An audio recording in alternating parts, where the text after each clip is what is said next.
तुम हिंदू लोग पत्थर की पूजा कैसे कर सकते हो? उस बेजान मूर्ति में भगवान रहते हैं, ये तो मजाक ही होगा। ये तो सिर्फ आपका पाखंड है। हमें तो इन खिलौनों की जरूरत नहीं होती। देवी, आपके प्रश्न का उत्तर मैं जरूर दूंगा, लेकिन क्या आप वो सामने वाली तस्वीर यहाँ मंगवा सकती हैं? जरूर, ये मेरे स्वर्गीय पिता की तस्वीर है। मैं उनसे बहुत प्रेम करती हूँ। बहुत सुंदर तस्वीर है। अब मेरा आपसे एक छोटा सा निवेदन है, इस तस्वीर पर थूक दीजिए। What? आप क्या कह रहे हैं स्वामी जी? ये मेरे पिता है, मैं इनका अपमान कैसे कर सकती हूँ? इस पर सिर्फ रंग लगे हैं, इसमें न जान है न ये बोल सकता है। इस पर थूकने से आपके पिता को कैसे चोट लगेगी? थूकिए। स्वामी जी, ये सिर्फ कागज नहीं है, ये मेरी पूरी दुनिया है। इस तस्वीर को देखकर मुझे उनका प्यार याद आता है।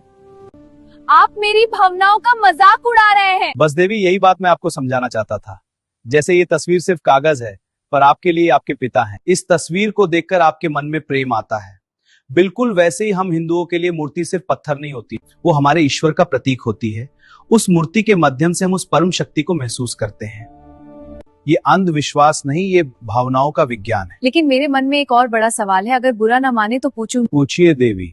पूरी दुनिया कहते हैं गॉड इज वन, हमारा भी एक ही गॉड है, लेकिन मैंने सुना है कि आप हिंदुओं के 33 करोड़ देवी देवता होते हैं। क्या आप लोग कंफ्यूज नहीं है? आखिर ईश्वर एक है या अनेक? सवाल बहुत पेचीदा है, एक ईश्वर या 33 करोड़ देवी देवता?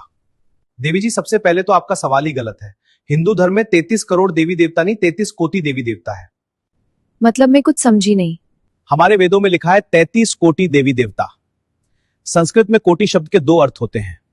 अंग्रेजों ने कोटि का अनुवाद करोड़ कर दिया और मजाक बना दिया। सिर्फ 33 प्रकार? कौन कौन से? सुन लीजिए ध्यान से। 12 आदित्य सूर्य के रूप, 8 वसु प्रकृति की शक्तियां, 11 रुद्र चेतन शक्ति के रूप और 2 अश्विनी कुमार, कुल मिलाकर टोटल 33। ये वो शक्तियां हैं जो दुनिया को चलाती हैं। बाकी सब इन्हीं के अलग अलग रूप हैं।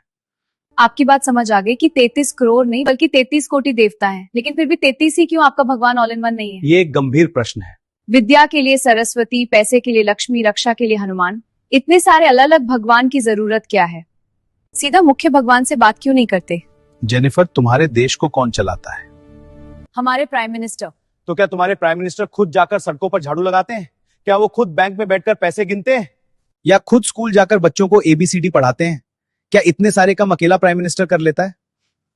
नहीं, वो तो PM है। काम करने के लिए उनके पास अलग अलग मिनिस्टर्स होते हैं, जैसे education minister, finance minister, defence minister. बस यही लॉजिक है जेनिफर।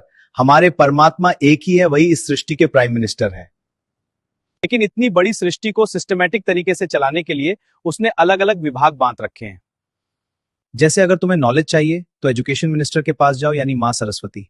अगर धन चाहिए तो फाइनेंस मिनिस्टर के पास जाओ, यानी माँ लक्ष्मी। अगर सुरक्षा चाहिए तो डिफेंस मिनिस्टर यानी हनुमान जी। और अगर बारिश चाहिए तो वाटर मिनिस्टर यानी इंद्रदेव।